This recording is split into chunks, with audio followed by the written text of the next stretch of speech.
Are you one of many skilled South Africans without a formal qualification? You have the knowledge and want to further your employment, but are met by dead ends. At Cornerstone Institute, we believe that your work and life experience should count for something. We are giving you the chance to reach your highest potential by using the unique skills and abilities you have picked up along your journey. Cornerstone Institute's alternative access routes has you, your experiences, and your skills at heart. If you are a past student looking to return to learning, or if you've gained experience through employment and want to or need to have a tertiary qualification to continue working, your relevant work experience and prior learning can now be assessed and may even count as an exempting part of your qualification. At Cornerstone Institute, we understand that your time is precious, and we want to make it possible for you to accelerate your time to graduation wherever possible. Find out what your skills are worth and how they can contribute towards a recognized qualification. Visit www.cornerstone.ac.za for more information.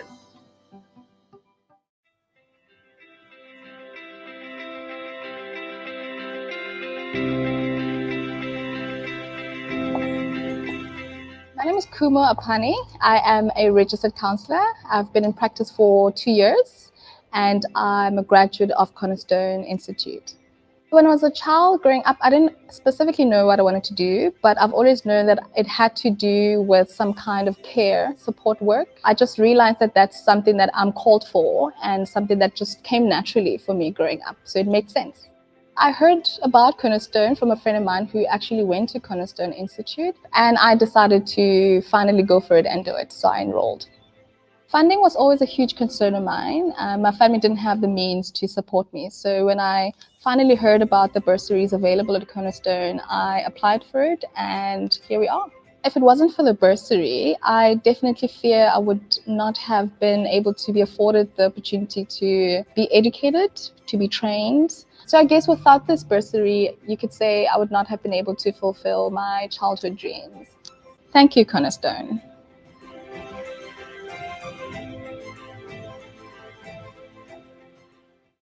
In this time of great uncertainty, let us help you focus on one of the things you can be certain of: your education. Now is the time to earn your qualification and upskill yourself from the comfort and safety of your own home.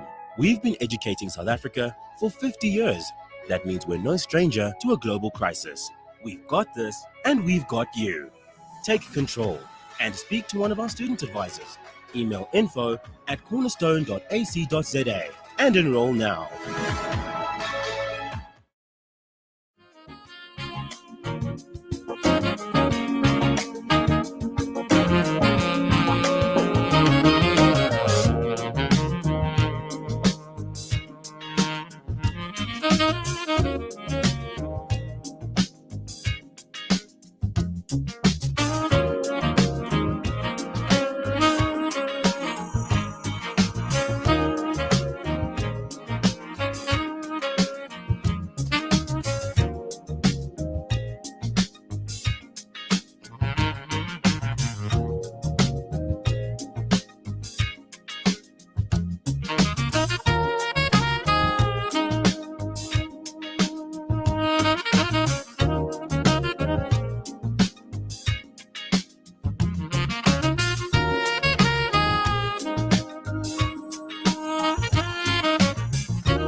to further yourself, your career, and have more options in your life.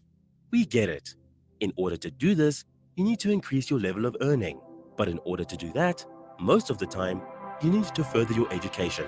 However, in order to further your education, you need to pay for it. But in order to pay for it, you need to further your education. However, in order to further your education, you need to pay for it. But in order to pay for it, you need to further your education. However, in order to further your education, you need to pay for it. But in order to pay for it, you need to further your education. But this cycle can be broken. At Cornerstone, we don't believe that finances should be a barrier to quality education. Speak to one of our advisors today and email info@cornerstone.ac.za now.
In this time of great uncertainty, let us help you focus on one of the things you can be certain of: your education.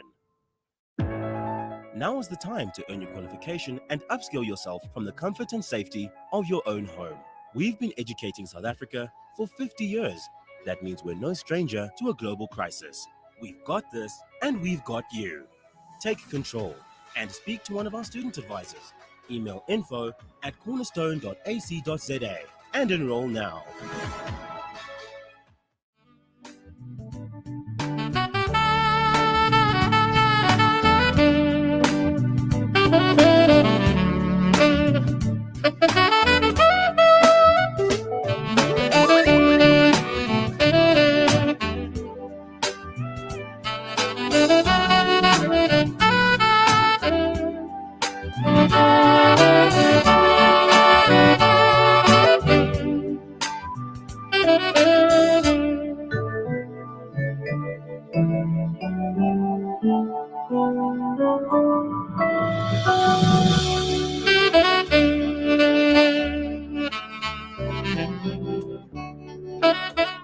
My name's Emily Fosler. I'm the Journal Manager at Cornerstone Institute. We've started the African Journal of Non-Profit Higher Education. My name is Stephen Langtree. I've been with Cornerstone for just over a year, and I work as the Institutional Advisor on the African Journal on Non-Profit Higher Education.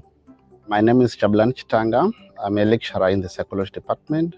I'm also a chair of the Research and Ethics Committee. So I'm Rudy Buys. I'm the Executive Dean. And I'm now also the editor for the journal, which is an incredible privilege. The African Journal for Nonprofit Higher Education, or better known as the AJNPHE, aims to advance an African voice in global scholarly discourses on educational theory and practice unique to the sector. This journal is not only exclusive to Cornerstone, it's open to everyone. It's an international journal, not only for South Africa, so anyone can publish in it. As the Research and Ethics Committee, we welcome each and every student and staff, especially, so that we can publish in this journal. Not only staff at Cornerstone, but even from anywhere else. What I think is significant about the opportunity to contribute to this journal is that Africa, as a continent, as much as South Africa, at this stage really struggles with the question of what knowledge directs higher education. Is it knowledge from all around the world, or is it our own? You might call that the project of decolonization.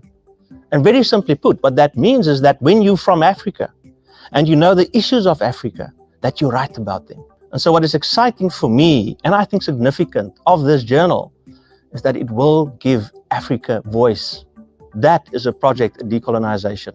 So the contributions we're looking for include sort of original journal articles, and all our journal articles which are original will be double-blind peer-reviewed. And then we also look for book reviews and journal articles or book chapters which have been published previously, which we'll republish in the journal as well. One of the most important things of such a journal is how you manage the oversight of a journal for quality purposes, for scholarly quality, for publication quality, for participant quality, and so forth. The way we do it is, of course, as per normal, with an editorial board that directs, the themes of the journal. And so we have an internal ethics, research and ethics committee of our Senate that also has oversight. And then, of course, in our editorial team, we only use professionals and specialists in the field. And when you mix those three things, the journal is going to be brilliant. Please write for us. Well, anyone who wants to contribute to the journal, I would encourage them to make a submission. We do give feedback on an original submission, and because it's peer-reviewed, you'll get valuable feedback. So even if it doesn't get published, I think it will help you for future attempts to get published. If you have any questions regarding submissions or any other questions, you can contact me via email, journal@cornerstone.ac.za.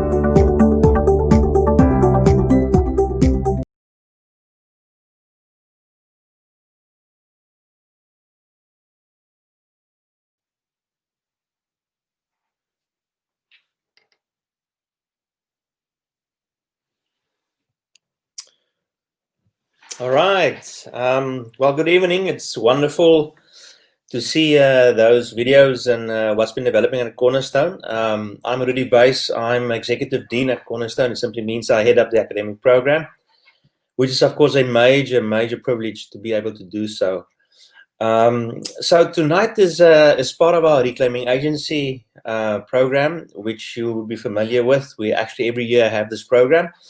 And we have a series of events that engages the public and our institution and role players and speakers on themes and questions that we think is critical to think through for where our society is at, and of course what the higher education should be doing in response to those questions that we deal with.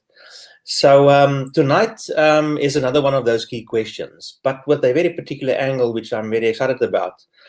Tonight's theme is the role of leadership in change, and specifically how leadership taken by young people, by the young crowd, by younger generation, and especially through sort of the new formats or platforms of leading, social media and others, platforms of the fourth industrial revolution, if you want.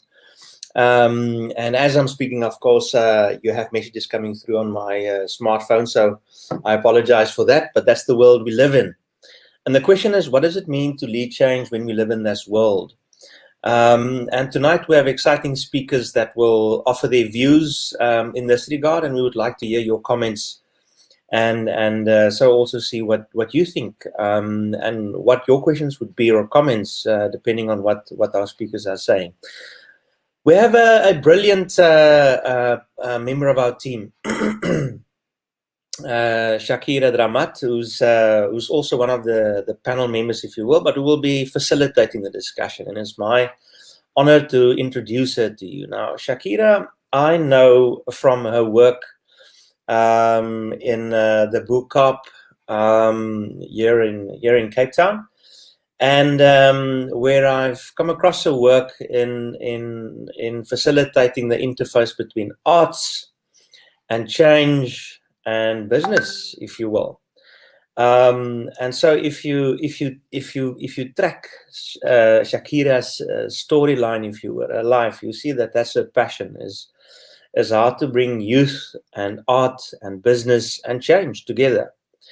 And so she leads that network, which facilitates change in a number of ways. She's a communicator par excellence, and quite frankly, someone that I respect in terms of her views on the themes that we're dealing with tonight. So I'll have to hand over to Shakirah. I also want to thank you for joining, and also to the speakers. But Shakirah, over to you. Thank you for this conversation, and honored to just introduce you, but go ahead. We'd love to hear what the panel shares with us. Thank you. Thank you so much, Rudy, for that very humbling and wonderful introduction. And yeah, I'm very honored to host this discussion. Thank you, Rudy, and I guess over to me. Thanks. Good evening, everyone, and thank you to those who have logged on, who are watching us this evening. I am so honored and excited to be here and to facilitate this really wonderful discussion, and to be talking to three incredible human beings who I respect greatly, and who I also know and follow their work. So before I introduce them, I thought I would just set the context a little bit for this evening and share the structure of how I kind of see this discussion going. Of course, it is Friday evening, so we will be keeping things very light, very informal, and really just having a frank and honest conversation about what young people are doing to build the South Africa that they want to live in. So of course, as Rudy mentioned, we are talking about young people using leadership as a tool for change. And as you know, the theme for the entire Reclaiming Agency program is leadership. And so we've explored it in various different aspects over the last couple of days, and we'll continue to do so tomorrow as well. If you've missed any of those sessions, you can still watch them on Cornerstone's platforms. But I am particularly excited about this panel because as a young entrepreneur myself, I know that there are many small businesses and individuals, such as the three that I'm going to introduce you to very soon, who have chosen to use business, social media, and tech as mechanisms through which they bring about the change that they want to see in South Africa. They've dedicated their lives, their personal resources, and their time to serve their community and the country. And yet, when government and the president speaks about small businesses and the private sector as being the saviors of our economy, it's often these very same founders who get overlooked in these conversations, even though they are the ones who make the real, tangible, and groundbreaking change on the ground and in people's lives and within their communities. And so, rather than having a general discussion about this topic, I would really like for us to use the personal journeys of these individuals, of these entrepreneurs, innovators, and influencers to explore how young people are using everything that they have to build the future of this country. And everything that they have includes their positions as, I guess, socialites, both online and in the real world. And so traditionally, a facilitator would read a long bio about their fellow panelists, but what I'm going to do instead is give you a very brief overview of each of them, and then ask them and give them about a couple of minutes each to speak about themselves, the work that they do, and their organizations. From there, I'll probe them a little bit and ask them some questions about their journey, trying to find out why and how they got to where they are today, why they felt the need to do the things that they are doing.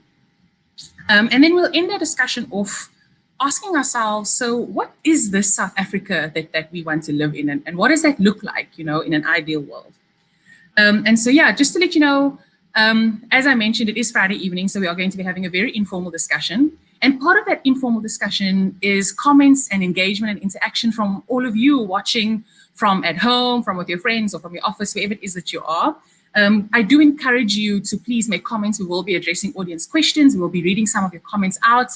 And then share this video with, whether you're watching on Facebook or on YouTube, copy the link, share with your friends. And yeah, let's have a good time. It's always encouraging to see your comments on screen as we chat. And so without further ado, you've heard my voice a lot. Let's bring on our panelists. So first we have Zanele. Welcome, Zanele. She's the founder of AfriFemTech. Then we have MT. Welcome, MT, who is a co-founder of Authentic African Experiences. And then, of course, we have Nadine from Goddess Calendar. Hello, Nadine. Welcome. Hello. Zanele was having some technical glitches earlier on, and I see that right now she is blanked out on the screen. So we'll just monitor that. As you know, we are in a new world using new methods of engaging. So we'll just monitor that and see how we go. And hopefully Zanele will be able to join us. Okay, so let's jump straight in. I think we'll start with MT. MT, you can have a few minutes and introduce yourself. Tell us about your organizations. And I know you're a very humble person. So yeah, be honest and brag about yourself and the great work that you've done. Oh, sorry, friend, you are muted. If you could please unmute yourself. Can I say good evening to everyone? It's a humble opportunity for me to be here and just to share the stage, the virtual stage with everyone. My name is Mthetheleli. Ngxeke. I'm a co-founder of a tourism company, which we call it Authentic African Experience. Yeah, the company was founded in 2018, and then we've been existing even through COVID, where we've been working. And yeah, it's been growing very well. You know, things have been very fine. But we started this tourism company because we've come to realize that how the communities, how they are represented in the tourism sector, they are represented in a way that it's a dangerous communities, whereas we do have big companies going there.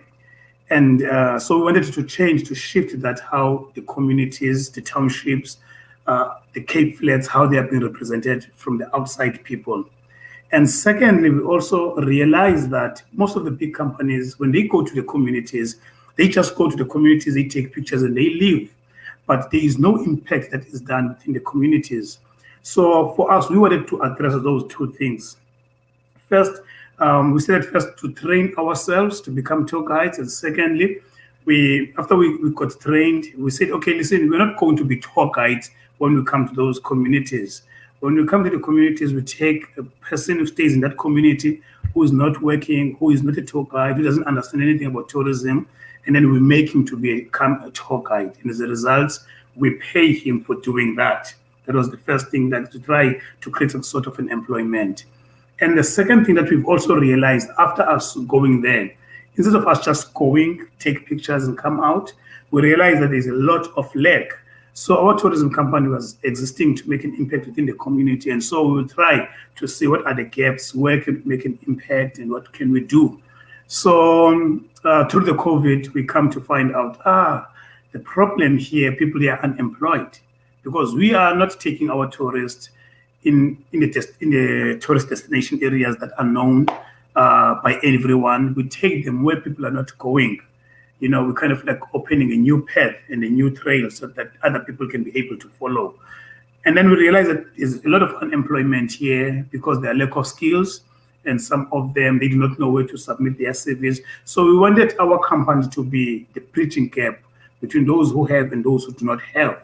And when our tourists, they come to the communities, what is it that they can do to give back? Just instead of just taking just pictures and leave, but what is it that they can do to impact the people who are staying there, to change their lives, you know? So we've been having a lot of conversation with our guys. And because of the COVID, we realized that, you know what, guys, we've been making some money, going to the communities. Let us take this money and start to do food parcels and give back to the community.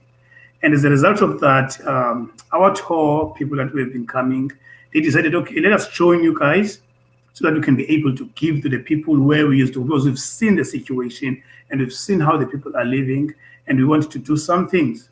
So through that, you know, guys who've been trained in the computer, ladies who have been volunteering themselves through the COVID, they've come to find employment through our company. And yeah, as a result of that, the tourism company, the Cape Town Tourism, they've come to find out about what we are doing, and they selected an award for us this year, which was called Social Impact. It's a Chairman's Choice Award. So it was been a great journey. So all in all, in our company, we are four co-founders. and all of us with different set of skills that we are bringing within the company. So yeah, that is me in a nutshell. Yeah, we've been doing that. So yeah, thank you. I'm open to any questions. Thank you so much, MP. Yeah, what a wonderful introduction, and I'm so glad you mentioned your awards as well. I'm really proud of you. Let's just spend a quick minute to check if Zanele was able to join us. I'm just going to. Zanele, are you with us? Okay. Zanele is not with us, so what I'm going to do is I'm going to ask Nadine. Nadine, welcome. Hello. You have the floor for a few minutes. Alrighty, so hi everyone. I am Goddess Nadine Williams. I am the creative director and founder of Goddess Calendar. I come from a background in advertising as an art director and graphic designer, but my dream and passion has been to create Goddess Calendar, which is a non-profit company created to encourage positive change through collaboration with individuals, companies, and organizations. Currently, we are based on Instagram and Facebook, and we showcase over 365 opportunities for you to add consciousness and joy to lives daily. Each month is themed for 2020. We themed each month, and we highlighted organizations and causes that aid 12 different themes. And those themes include education, LGBTQ+, environmental conservation, sexual assault, sex education, youth and arts, mental health, women's rights, peace, cancer. Currently, we are focusing on no violence against women and children. And then December, we'll focus on HIV and AIDS.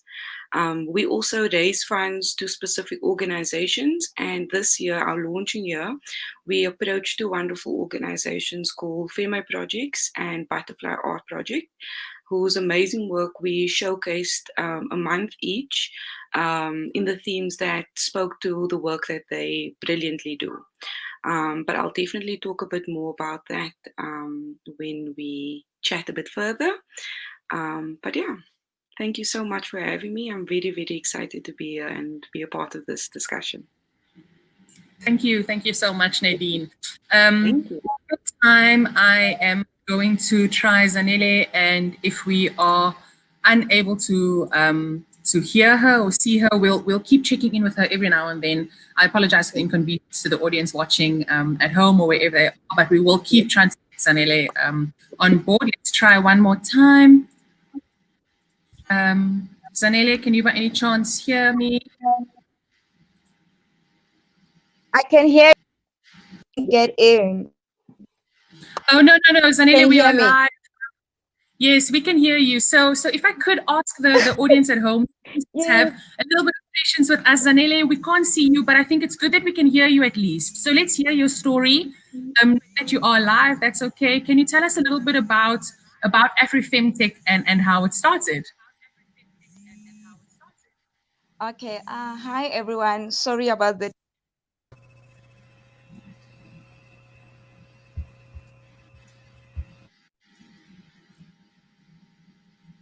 Zanele, I'm unable to hear you now. Okay, I think we'll come back to her. Okay, so I think let's start with a question or two.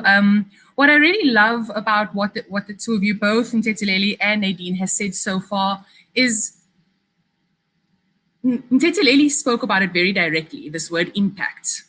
And Nadine also, for having followed the work of Goddess Calendar and what it is that you guys do, you also have an organization that exists to create very direct impact on the communities that you're wanting to help, you know?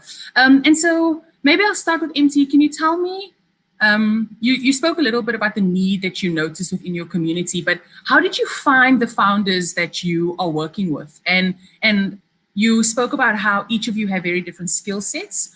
So how were you able to identify that, you know, these are the three other gentlemen that I would like to work with, and put that together? Can you just take us through that? Thank you for the question, Shakirah. So For me, I'm always, I first started an online business before, but it failed. And then I decided, oh, this is frustrating because when you're losing some money, it frustrates. And I decided, let me do something, try to do. And then somebody decided, MT, why don't you start a consulting business? Because you love to talk to people, you love to do some trainings. So I tried to do a consulting business, and of which I saw it was really growing. It created some space for me. And then one day, a friend of mine from the US, she brought her friend from Russia. But after taking them around Cape Town, they were really excited that why you guys don't you do a tourism company and link up with an overseas company, and then you do the tours, you focus on the township. So I never started a tourism company. I never dreamed of starting a tourism company. So the initial thought of me, it was to go to my friend. Because a friend of mine, he had this thought and this idea before. He had done some groundwork. So I went to him and said, hey, Sbu, we've got this thing that is on the way. So we'd love to start a tourism company. Don't you want to come and join?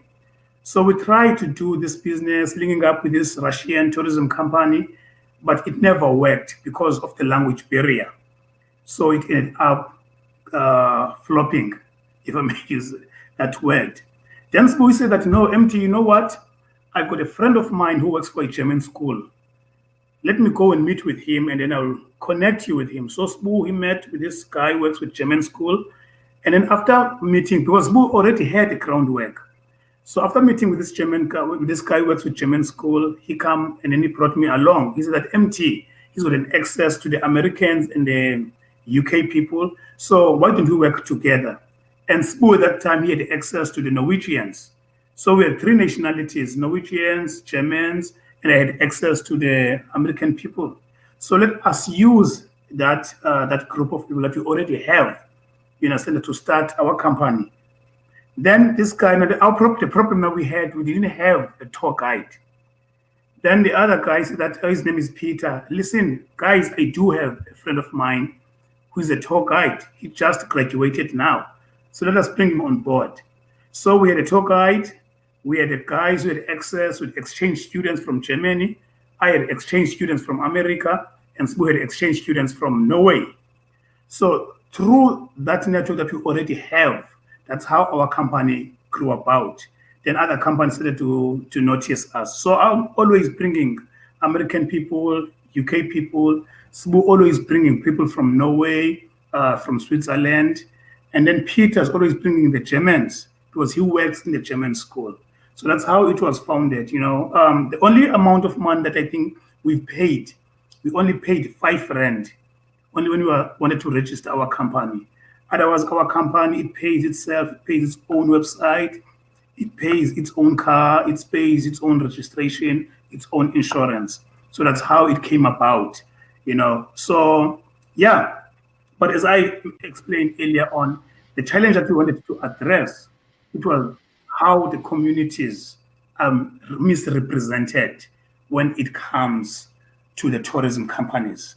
When we go to the website of even Cape Town Tourism, townships are the worst. They are no-go areas. But when we look on our statistics, none of our tourists felt scared when they went to the Cape Flats, when they went to the townships. But when they walk in the long street or when they go to the malls, they were robbed, right in our Cape Town. So that's how we wanted to represent our communities, because our people, they've got what we call Ubuntu. And that's what we really wanted our tourists to experience, the realness of Ubuntu within the communities. So yeah, that's came about. That's how we actually found each other. Amazing, amazing. Thank you so much. I see we've got a comment on Facebook from Oscar Kluter who says, networking proves to be valuable, and I couldn't agree with that more. Thank you so much for that, MT. Nadine, let's jump to you for a minute before we try Zanele again. I know that she is trying to log back on. So before I went over to Mthetheleli to ask him about the founders and his journey starting his business, I mentioned this thing about impact. So can you talk to me a little bit about why you decided to start a business that was focused on helping other people. Because you have entrepreneurs who start businesses for various reasons. You know, some people do it for money, some people do it for fame, for various reasons. But to make this decision to start a business to actually help others is one that's rare, and it's the less traveled and probably the most difficult journey of them all. So can you talk us through what your thinking behind that was and why you didn't just start a business to become rich, you know? Sorry, Nadine, you are muted. Cool, sorry about that. Well, a large amount of my influence came from my family, especially my parents, who have both in their own right done excessive work for communities and organizations. And through their example, I learned that we all have unique gifts, passions, perspectives, and things that we love and care about. And the truth of the matter is that no matter where you are in the world, we all face and are forced to deal with the consequences to our human rights being violated. And of course, depending on who you are, and your experiences and your background, those human rights get violated in different ways. And then on top of that, sometimes life also just happens. And through lots of conversations with people I love, I kind of saw this need where people wanted to help and were just lost at how to do that. And through my own personal journey coming from advertising, I kind of felt that at the back of my heart, the calling to help and encourage other people to help and showcase ways that they can do this might be a part of my destiny. And so that is kind of where Goddess Calendar was birthed. Also from my dream to create something special every year that celebrates the divine femininity within all of us. And so for me, it was just important to create something that would not only impact the generation and some of the issues that we deal with, but to create something that could live to impact generations to come and grow as the challenges that they will face.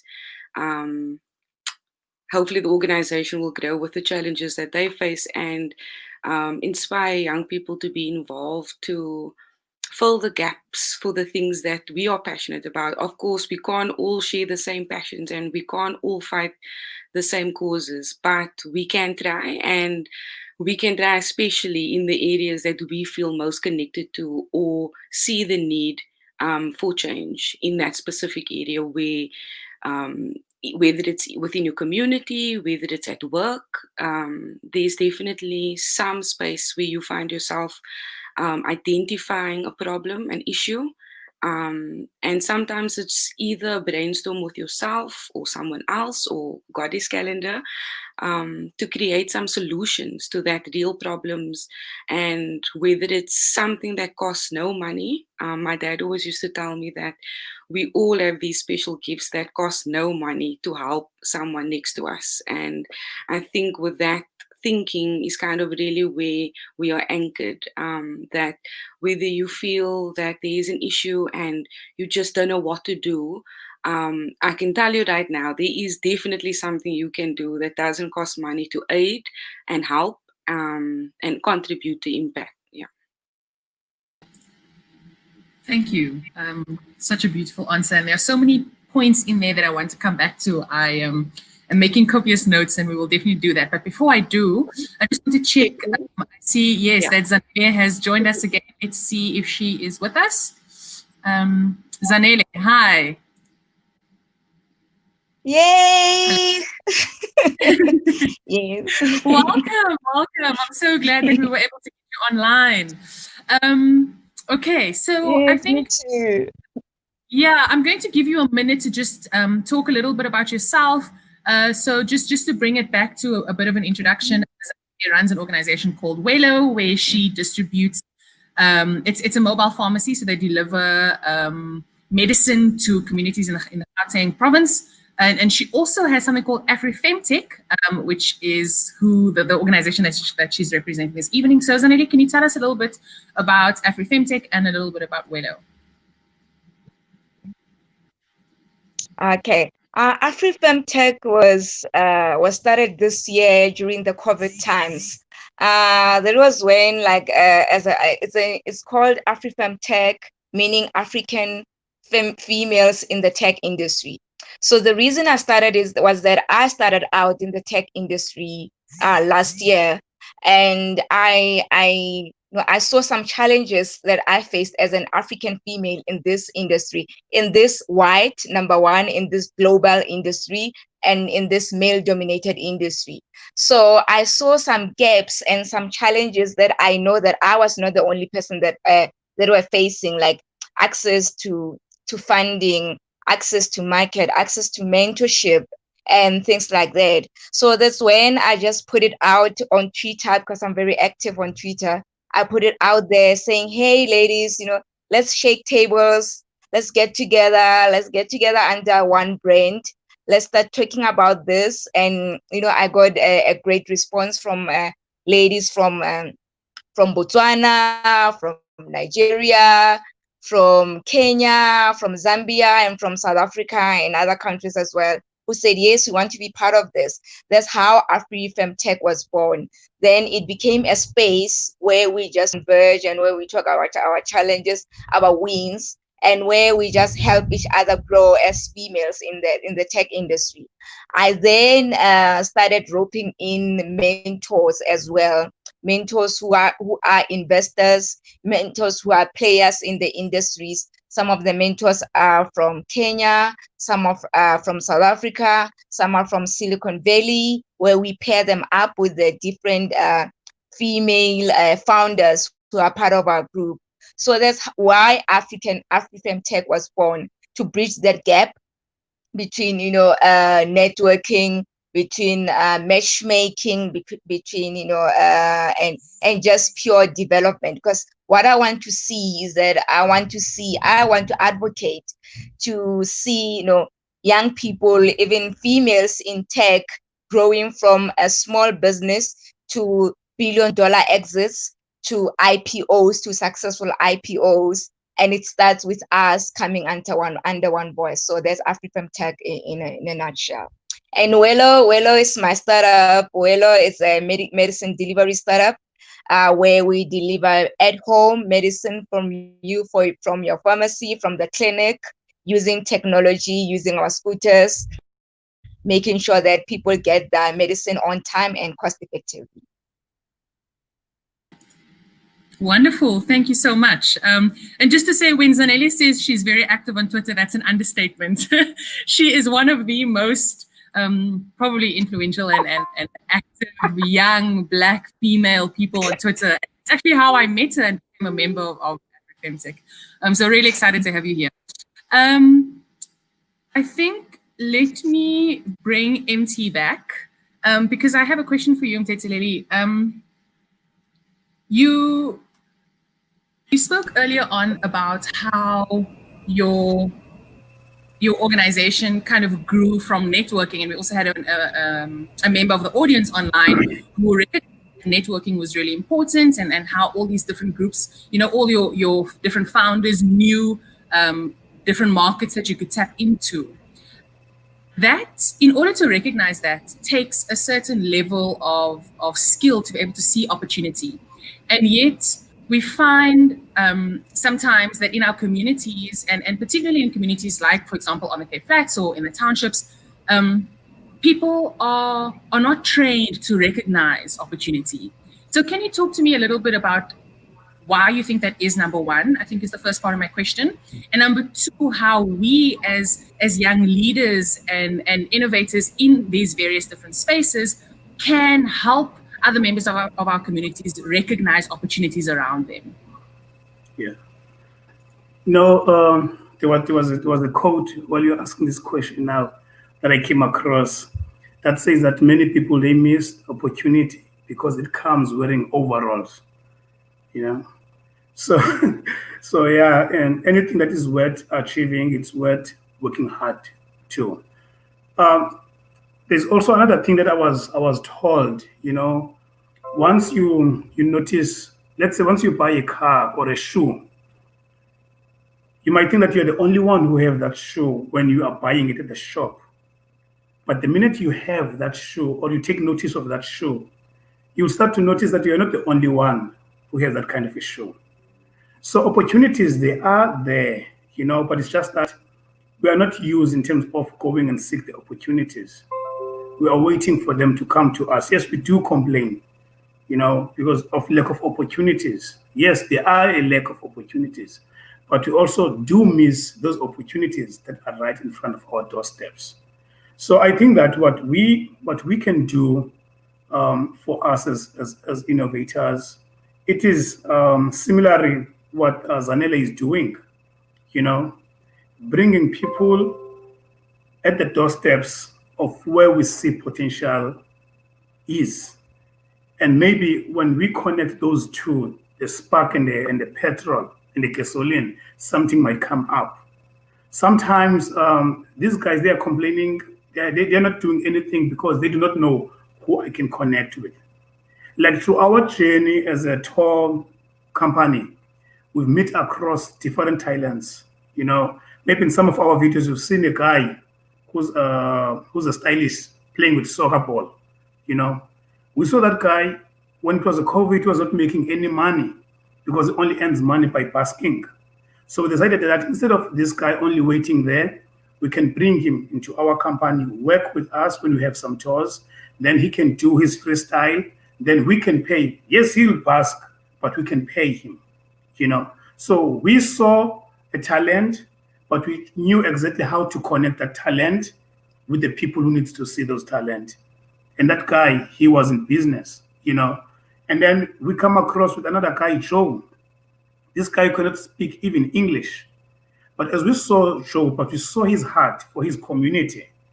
And we said that, okay, for us to penetrate this community, we need to put our efforts on a person like Joe and bring him in front of the audience that is willing to hear his story.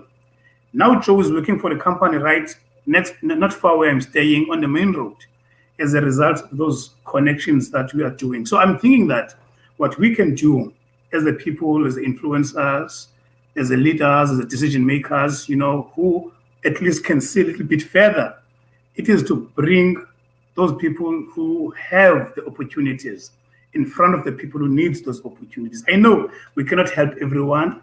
We can only do what we can, So that is my guess, Shakirah.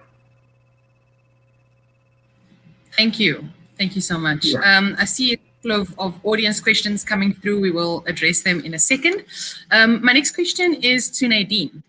Nadine, so talk to me a little bit about why you chose to go the social media route, and what you think the power of social media is for young founders and what we can do with it. And in a bit, I'm going to bring Zanele into this conversation as well, because she is the tech queen here with us this evening. And she also knows how to really mobilize the power of social media. So why Goddess Calendar has such a big focus on Instagram? Yeah. So, well, there was definitely a technical aspect to it as well, but I feel like it kind of ended up on social media for the better, because initially we had hoped to do physical A5 diaries and printed calendars, but the costing for that production at the time was close to R500,000, so if not more, if I'm not mistaken. And so being a startup, we were forced to kind of think, how else could we present this daily calendar?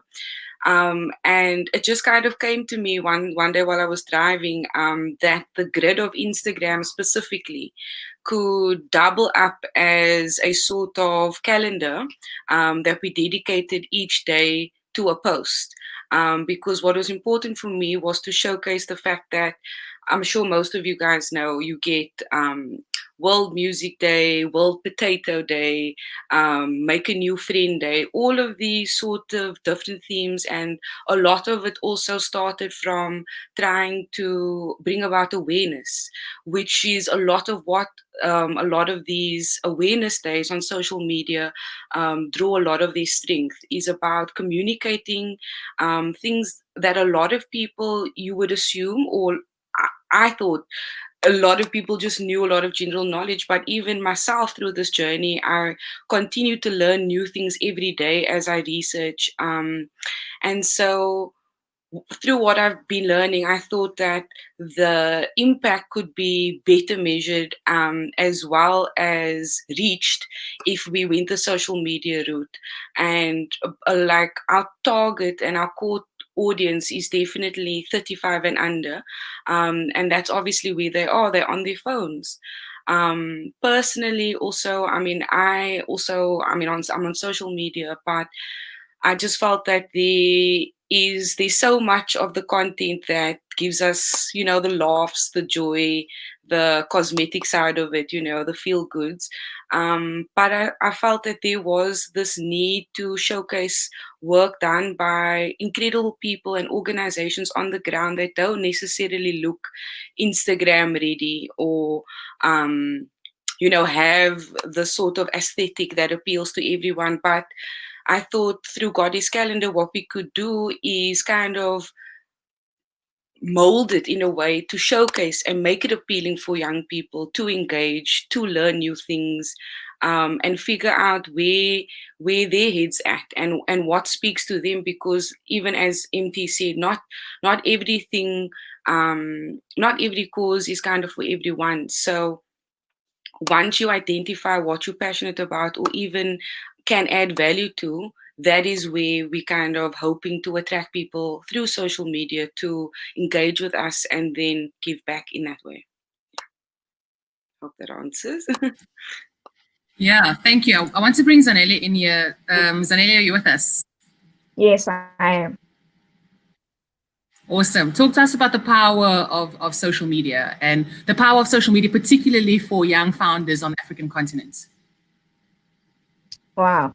I joined social media in 2017, but I was never active. I never even followed one person, or I never tweeted anything. Then last year, I started being active now on Twitter, which for me was the type of platform that resonated with me, because I love writing and I love expressing my thoughts and I love engaging. And as a founder, Twitter was that space for me. I think the power of social media is very crucial, because that's where, as founders, we can build in public.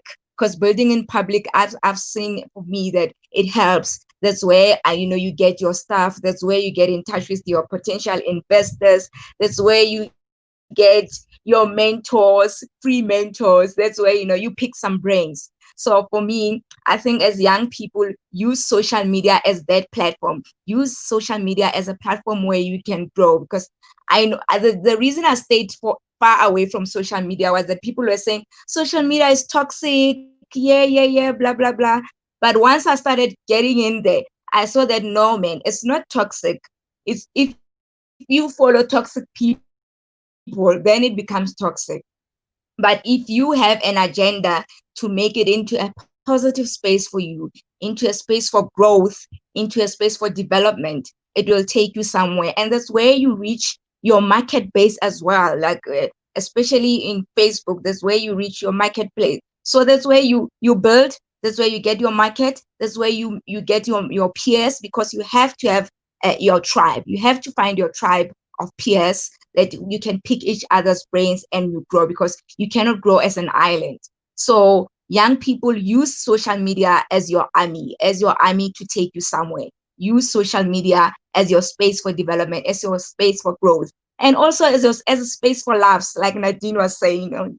Just be authentic, have jokes, laugh, and just create meaningful relationships. Yeah. Thank you so much, Zanele. So far, there are three kind of key things that have come up for me. One, Zanele, I loved what you said about building in public. Such a powerful thing to do. Often entrepreneurs are very sort of shy to share their journeys, and they feel like they don't want to share their ideas with other people because they might get stolen or whatever the case may be. And on the African continent, a lot of it is scarcity mentality, and this is not the platform to discuss that, but that's something that needs to be unpacked on its own. But building in public is such a powerful thing. And I think if more entrepreneurs within South Africa and on the African continent did that, we would be able to help each other, a lot more. So that was the first thing. And then the second thing that really stood out for me was what MT said about recognizing talent, particularly within your own communities. I think something also very, very powerful. And then making social media space for growth, just being intentful about doing that and knowing what it is that you want to achieve. So far, those have been some gems for me. And then a question that I want to pose, I think, to all three of you is, MT, in the beginning, you spoke about how you said, I started a previous business and it failed, or I think you used the word flopped, I can't remember. And so my question is, I know that every single one of you have had businesses and journeys and projects in the past that have failed. And I'm saying it like this because learnings come out of that. So my question, I think I'm going to pose it to each one of you. So we'll start with MT and Nadine, and then we'll go to Zanele. So if your business has failed in the past, and if you've had hardships, why do you continue? MT, let's start with you. So yeah, for me, I think that when it fails, it's the excitement that comes with it. Yeah, there is a disappointment because you lost some things, you lost some money, and to some other people you even lose some trust. But because there's a burning to you, you want to see some things changing, so you just want to continue. So even when my first online business failed, I learned because at that time I was just been released in prison, So I realized that, I've been behind for a very long time. So as I've been behind, so I realized that, okay, I didn't understand the applications now. I don't need to have a developer to develop for me a website from the ground. I can use Squarespace, all the different platforms that I can use that are online. Some of them I can even use for free. So I learned from that, And then the second part that, because it was really burning for me, because I'm passionate about entrepreneurship. And the second part that also makes you to go on is to always try things and you fail. Because it is in that learning, it is in that failure that you learn what not to do. And then what is it that you can do better? And then that thing of knowing what to do better, it pushes you that, okay, I'll tweak that one, but I'll still keep this one. So that gives you an excitement. When you sleep at night, you don't sleep as an entrepreneur. You just find yourself that writing some papers, because you've got that excitement that I've learned something. They might not get it. My first partners, they might not get it, but I'm sure I might be able to get this time. I can still be wrong, So it is that excitement that comes with the failure. Yeah. Love that. Thank you so much. Nadine, talk to me about why you keep going. Oh, you're muted. To watch out for that. Sorry about that. I feel like because change is very much needed, and it's seen every day that there are issues within our communities, within our workplaces, and it feels like it's our duty to not be a part of the crowd that continues to complain and actually action some of that energy into solutions, because I feel like I'm constantly around groups of people who just love talking about the things that they hate, the things that they think is wrong within our country, within our communities. And I think for me, what pushes me to continue with Goddess Calendar and help showcase ways that people can do something about those feelings, that's what keeps me going. 2020 really made the launch very, very difficult for me. So when MT spoke about his first, initial failure, kind of gave me hope because, he's in a really good space now, at least working to build the space. And that's kind of where I'm at, to not let 2020 define me and keep going, because there's lots of work still to be done. Cool, thank you. Zanele, why do you keep going? Wow, like I've been an entrepreneur since the age of 21, and I'm now 39. So you can imagine I've experienced bouts of failures along the way, but I've learned so many lessons from the failures. And what keeps me going is that I know that, this is me. Entrepreneurship is what I live, eat, and breathe. I can't, even if you can just take me to corporate and give me 1 million rands per month salary, it won't fulfill me. So this is what feeds my soul. Entrepreneurship is my calling. And it's a calling that I want to share with the world. It's a calling that I want to impart to other entrepreneurs. So I think that's what keeps me going, that, you know what, if I give up, I won't be giving up for Zanele. I will be giving up for the need of entrepreneurs globally, because when I think global mindset, global entrepreneur. So I cannot afford to give up because of that. So I must just learn from the lessons, get some learnings and build up from there, because that's how you grow. You build up from those lessons and you grow to another level, and you keep your chin up and you continue. So yeah, this is my life. This is what I love. Oh, I love that. Thank you so much. And it's so important, and that's what inspires me about every single one of you, is that you're not entrepreneurs for yourself. You're entrepreneurs for this other sort of greater purpose. Okay, I have a ton of questions that I've noted down, but I do see lots of comments coming through. So I think let's address those for a second. Okay, sorry, I'm just trying to work through them. Okay, so the first one is aimed at Nadine. It says, Nadine, how did you decide which field or industry you would focus your energy on? Muted again, my love. Sorry. Sorry, Friday, my brain is okay. So this is a bit of a funny one. I had a deal with my mom that I could do anything I wanted in the world so long as I got a degree in the field. And at the time, there wasn't a degree in fashion. And at my high school, Panellist, I had an amazing careers evening once. And I sat in on an advertising presentation because I thought it would be interesting. And through the presentation, I learned that you could get a degree or a creative degree, which is what I've got, the BA Visual Communications. But through my degree, I learned that my basis and what we learned could be applied in many ways. And so my lecturer even then said, we're all here studying, specializing in art direction, graphic design, in advertising, but chances are that almost all of us, the 40 of us in the room, are going to be in completely different fields. And so while my time in advertising has been about 7 years, behind the scenes, I'd always been doing passion projects that aided or supported community initiatives. Like I said, my parents have been quite instrumental in inspiring me to do that and to continue their work. So it kind of just all came together. My father always proposed the question to me, like I said, we all have these wonderful gifts, but what am I going to do with my gifts to help the world? And when I took a look at what am I good at, what do I like, and creativity was definitely that. And so that's how that became the focus, using my creativity to create change. Yeah, I hope that answers the question.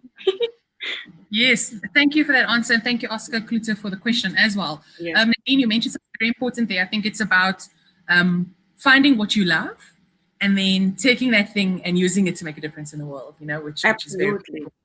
Yeah. I'm going to address this next question to MT, and then I've got another question that I'm going to pass on to Zanele. MT, so Adam Spires here says, what's the focus? Money or making a difference? Because without money, it's hard to make a difference. So talk to me, what's your thoughts on Adam's both question and statements? You muted? But I see you noticed that one, yes. Yeah, that's good, yeah. So, yeah, it's impossible really to make a difference without money. Hence, our model is for profit and it's also for giving back, So we are making money so that we can be able to survive and to give back. you know. Hence, I think that the companies have got a CSI department, you know, to give back into communities. But we are doing it in a very small scale, you know, because most of the times we don't use most of our money, but we use most of the partners' money because they've been impacted by what we are doing within the communities. You see. So they are paying for our tours. I think I know this guy, Adam Spires. I don't know. I think I know him. So I think they are paying so that they can be able to execute an impact in our communities. You know, so yeah, both of them are important. But if you are going to business for the soul of making just money, money is all that we are going to get, but you'll be living in an empty shell. But if you are going to a business to make an impact, we are going to live in this shell that is full of love. It's not only going to be you who's prosperous, but it will be other people as well. So yeah, both of them are important. Thank you. Thank you for that very well-rounded response. Let's bring Nadine back on screen. Okay, the next question I am going to address to Zanele, and I just want to find it. Give me 1 second. Okay, Zanele, the question says, it's from Zoe Detroit, and I hope that I'm pronouncing this person's name correctly. How does an SMME from a rural area achieve what they want to achieve from where they are without having to move to the city? Wow. Wow. That's a good question. I think now with the advent of, remote work, of internet, of connectivity, it's going to be much easier now for SMMEs to achieve what they want without having to move to the city. I love this question because it shows that, when we grew up, that if you wanted to make it in business, because I come from Rustenburg, you knew that you have to go to Johannesburg, or you have to go to Cape Town, to the city, things like that. So it's about time that business and opportunities are accessible to your SMMEs who's at home. So what I would say to an SMME who's in the rural area, start at home, service your market, service your clientele at home. There's always a market for your service, and those are the people that are going to support you most. So start at home, service them, perfect your product, then take it to the cities or wherever. But for funding and things like that, most of these offices are based in the cities. So it's about time that government start having remote services for those. Because obviously, for a government department to have a IDT office in rural, wherever, Rustenburg or wherever, is infrastructure and is a long road. So it's about time that they start having their services remotely so that anybody with 1 gig of data can log in, can have Zoom meeting with the person at IDC who's in Joburg head office, the person at CEDA, and I'm talking about the SMME now who's at the rural areas. They don't have to catch a bus, take taxis and things like that, because we must be mindful that when you're building a company, you're bootstrapping and every cent counts. So it's about time that government makes those services accessible to our SMMEs, but remotely, so that they can even do them wherever they are, so that they can get the support that they need. But for the SMME side, focus on your target market, service your local people. That's where you're going to get your revenue. Those are your users. That's where you're going to grow from there. Thank you, Zanele, and thank you to Zoe for all these beautiful comments and questions. I think let's just read out some of the comments. I think there are 2 or 3. Here, Zoe also mentioned about social enterprises, which I think is such a wonderful thing and kind of in line with what everyone on this panel is doing. And then there was also a comment from Oscar that said, beautiful MT. I can't remember what that comment was about, but I'm sure that MT had said something profound as usual. Then Zoe also says, I respect hustlers like you guys because I'm afraid to take the leap. And I think let's turn that into a question. Nadine, how do you just take the leap? What kind of pushed you over the edge and said, you know what, I'm just going to do it? Muted. Damn, It's the thing for the evening, don't worry. I was so excited to deliver the one-liner, which is retrenchment. That is kind of what really helped me make the leap. Last year, April, my company got handed out a bunch of retrenchments, and I was in the space where I was thinking, I'm either going to take the rest of this year to work on my dream and give freelancing a chance, because I was fortunate that my career was able to go freelancing at that stage.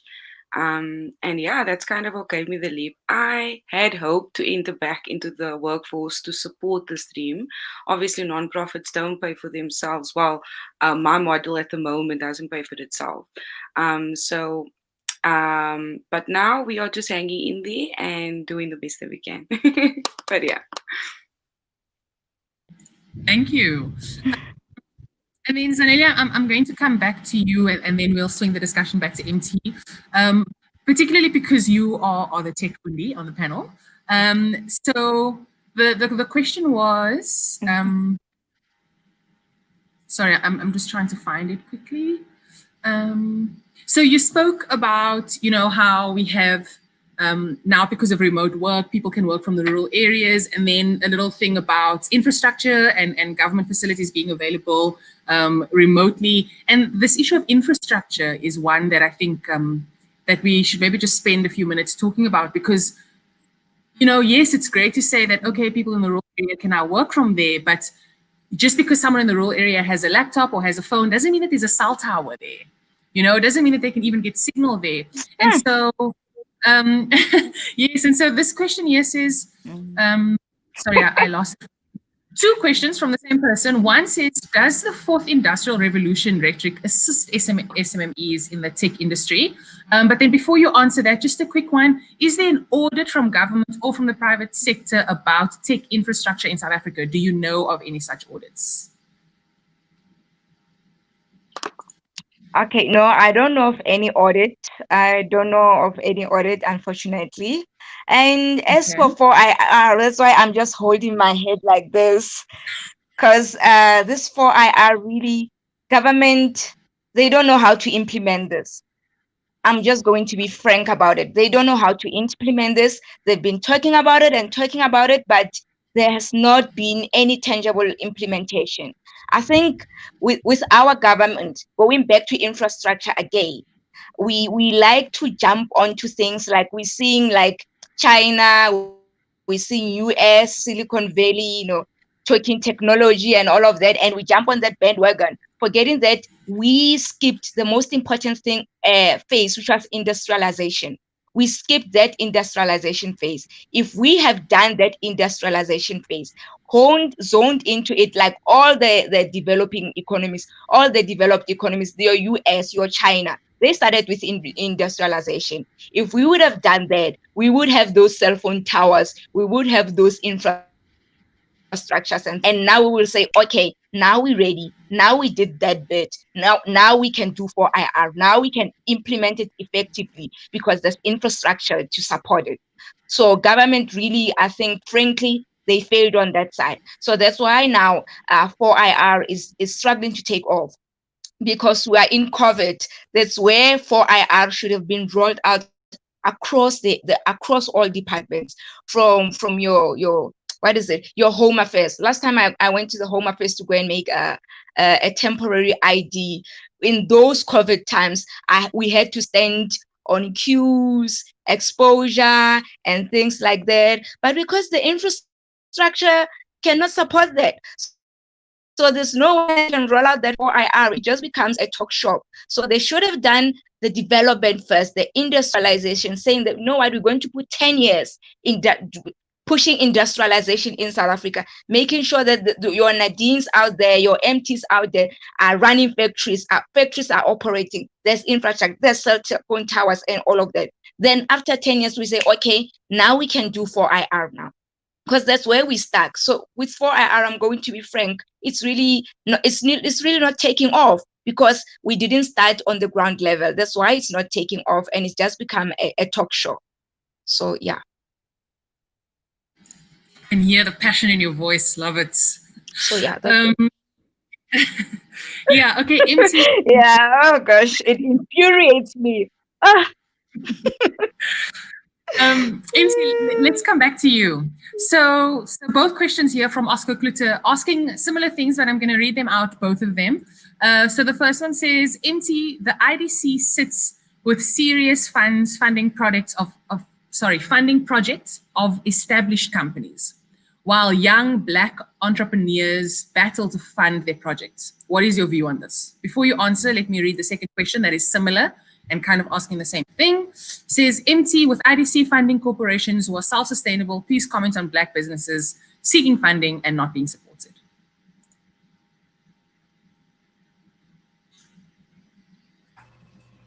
Yeah, when it comes to government funding, for us, it's been like a pain in the back, you know, because for starters is that they want a business plan. They want registration, that you need to register online, you need to upload your application online, and then you wait and you wait and you wait and nothing ever happened. You do a follow-ups, you know, and the follow-ups is the same thing, you know, it's kind of like the same thing all over again. And I guess that every sector, like I'm in a tourism sector, I was expecting that the tourism sector to be the one that is assisting us as small businesses. How do we have access to those funds that the government has? Because they're already a body that is recognized by the government. And then their voice will speak volumes when they speak on behalf of their candidates. But what we found is that we keep on appearing in most of their shows, coming in their meetups, coming in their meetings, but we don't see anything that actually is pushing, especially Black tourism businesses. They don't scale to become big businesses. They just remain small. They just remain small because of what? The government is not doing anything towards that. So what we ended up saying to us, to my co-founders, is that, guys, let us just push our business, and then government is going to come if it's coming. If they're not going to come, we are going to push our business, you know. And as a result of that, you know, we've been making strides. We've been making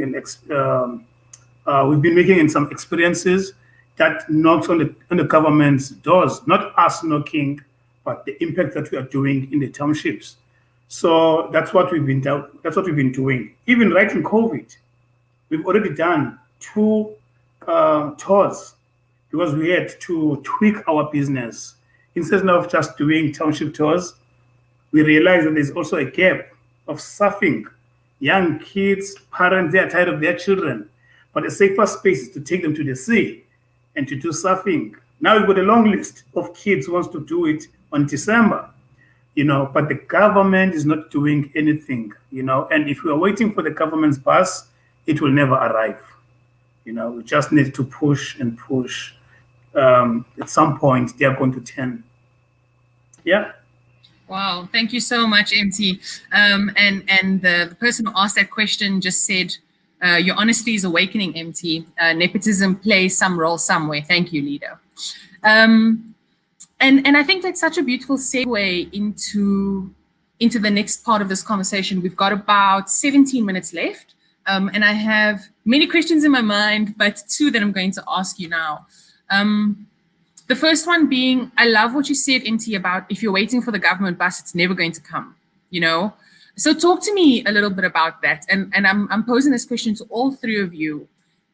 All of you have taken into your own hands this, I'm trying to find my words here. You've taken the accountability to make a difference in the world, to be the difference you want to see, you know, to make the change within your communities. And so I think not to make this a political conversation and not to make this a conversation about the South African government, but we are talking about South Africa and making change in the country. So the government does play, you know, a certain role in making that happen. In a discussion earlier today, someone said the government needs to be the facilitator of making opportunities and making these things possible for us, but they haven't done that. Oh, it was in our panel last night about leadership in South Africa. So my question is, what do you think, firstly, why did you take that accountability on yourself is the first part of the question. The second part of the question is, what do you think the South African government can do better? And let's not hop on that, because then I really want us to start speaking about what our perfect vision for South Africa is. So I think let's start with Nadine. Nadine, number one, why did you decide to take on this responsibility? Because none of you had to do it, you know? And then two, what do you think the South African government can do to help small businesses and founders a little bit more and a little bit better?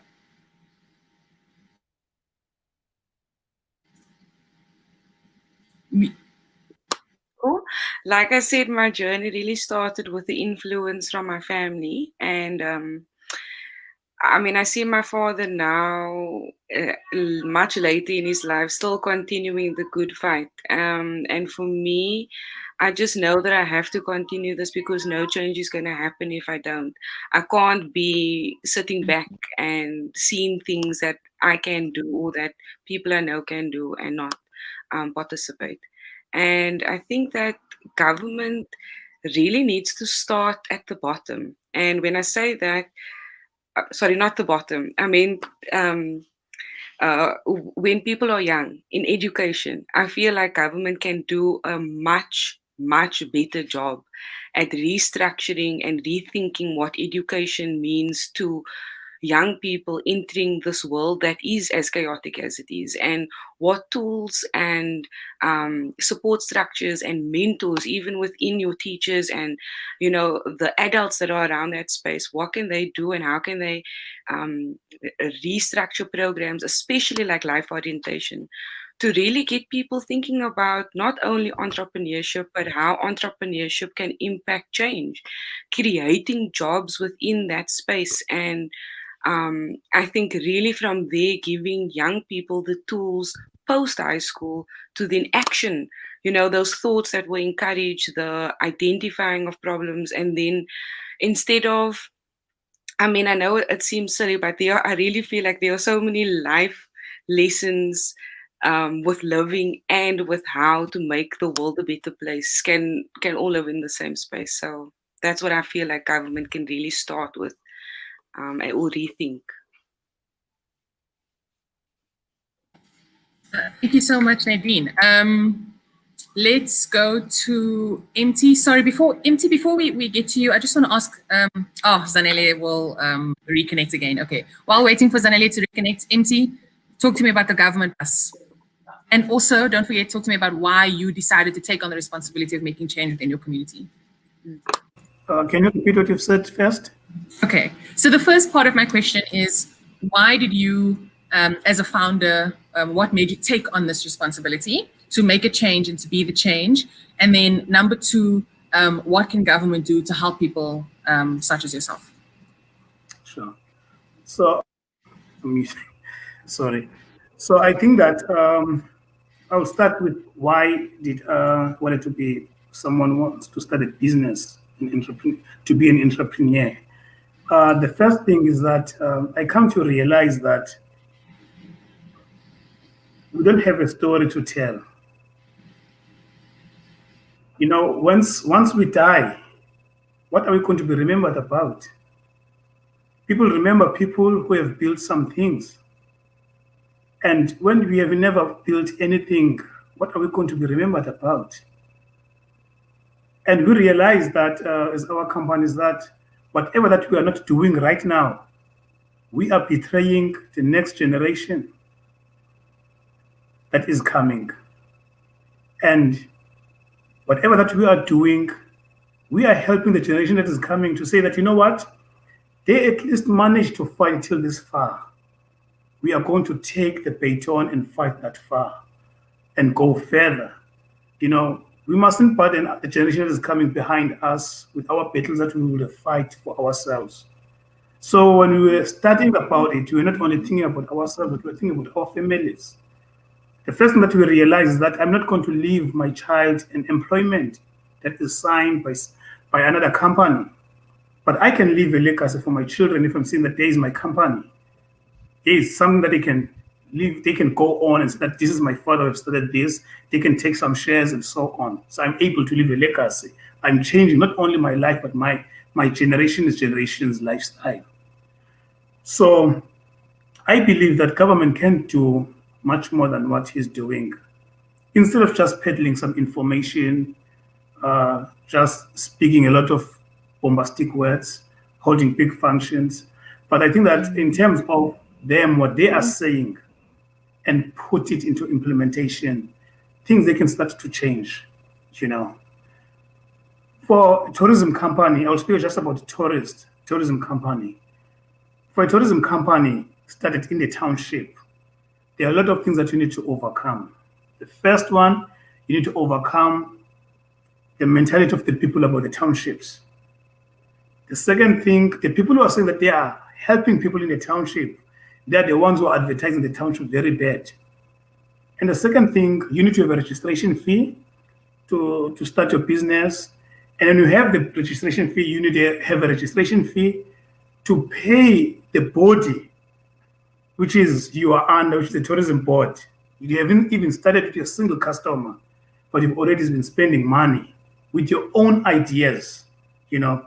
So the government, if you can be the one actual who's footing that bill, you know, to pay your own insurance company when you are starting, to pay your own membership fee for these tourism companies when you are starting, because there are a lot of things that you have to overcome. You need to have a PDP, tour guide certificate.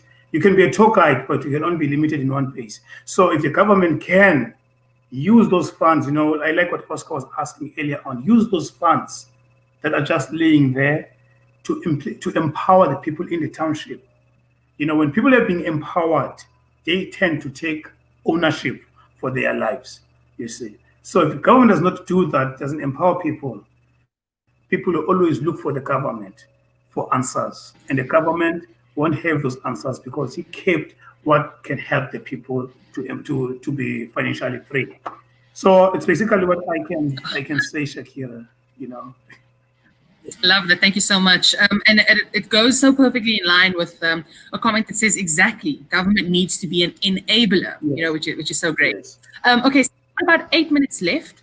And I want to go to Zanele, and I would like to ask Zanele for your permission to move on to the next question, unless you have something that you would really love to add on to the current conversation. I think I'll just keep it to a minute. What I would love for government to do is that they must incubate entrepreneurs and fund them. Do not put people through workshops and leave them hanging. Incubate and fund.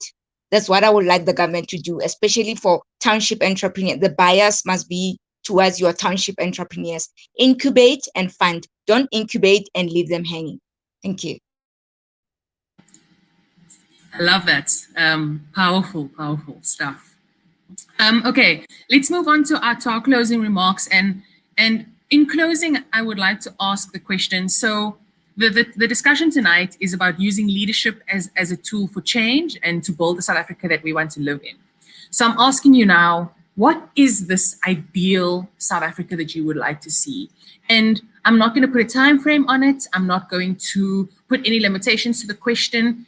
If you had a magic wand and you waved it tomorrow and you would live in your perfect ideal country, what does that country look like? I think I'll start with Nadine, then I'll go to MT, then I'll come to Zanele. Nadine. Don't forget to unmute.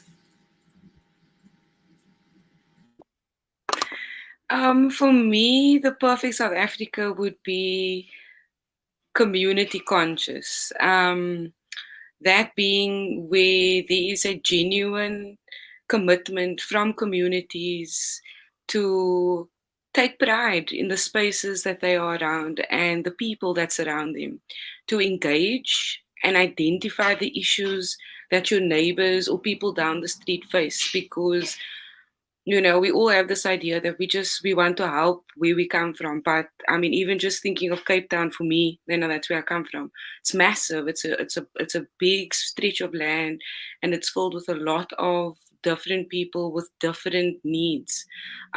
So I think to start small My ideal South Africa would be a community working together, identifying needs, solving problems together, and ensuring that people stay on track. I mean, my dad had a UN visit with Russia, and he told me that, because I was telling him at the time we were talking about gender-based violence being a massive issue. Obviously, it's a continued issue for us, but I think it was last year at the time that there was quite a few cases that were just really raising the eyebrows, and I said, you know, what could we do in South Africa? How could we keep people accountable? And he told me that in Russia they have community systems that if there is someone abusing if there's someone abusing a partner, they inform their community leader, and they are told and they are dealt with immediately. It's not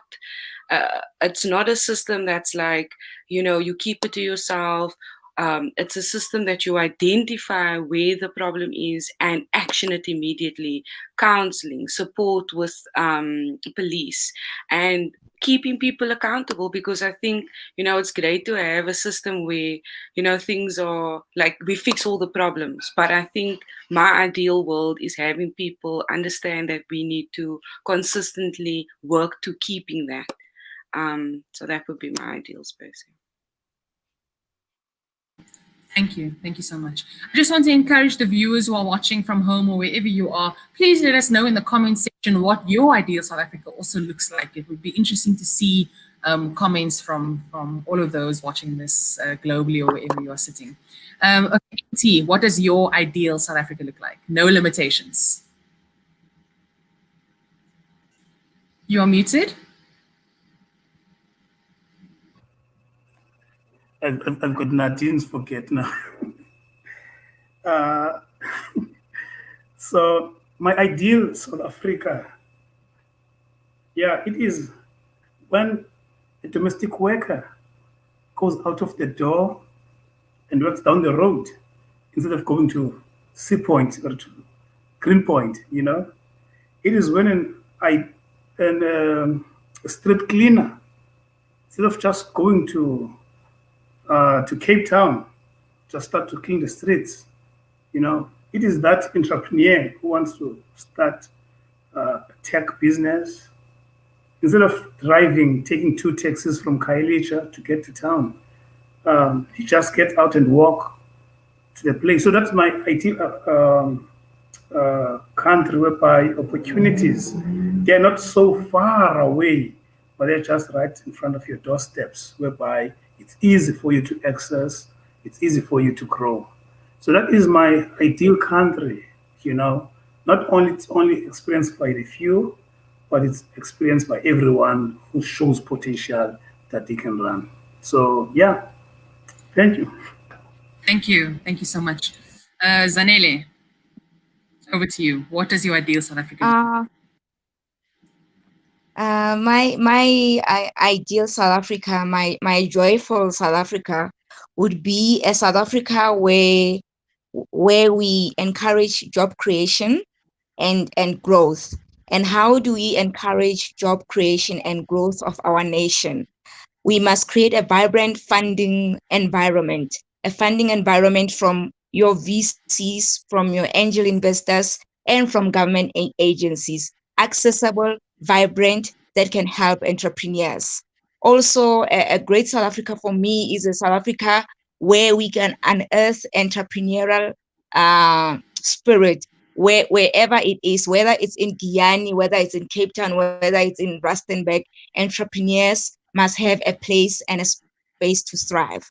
And the last one is, as we grow, as we become successful, as we become prosperous, may we raise as we rise. May we not forget where we come from, and may we always raise and rise. That's how we effectively give the baton to the next generation. Raise as you rise, so that the whole country can be, the beautiful South Africa that we want it to be.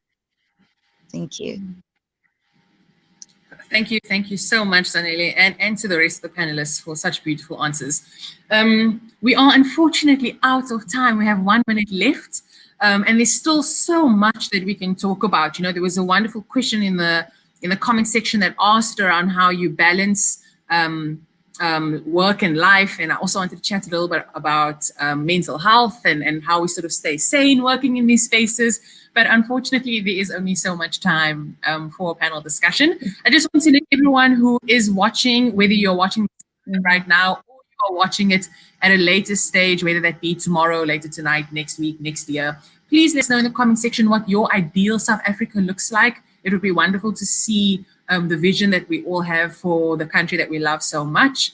And then, of course, just to say thank you so much to Cornerstone Institute, who's celebrating their 50 years this year in 2020. And tomorrow they will be celebrating with a concert that will be streamed live on Facebook and YouTube. We have some incredible local artists and musicians who are going to be performing. You'll hear a little bit about how Cornerstone has enriched the country over the last 50 years through providing quality education.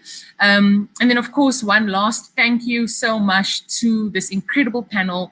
Thank you for being here, number one. And then number two, thank you for just doing the work that you're doing in our country and for persevering and for not just talking and complaining and for actively just getting out there and getting your hands dirty. You know, the next generation will be much better for having such wonderful people such as yourselves. So thank you. If we can all just wave to our viewers who are watching and to saying thank you to them. Thank you, Shakirah.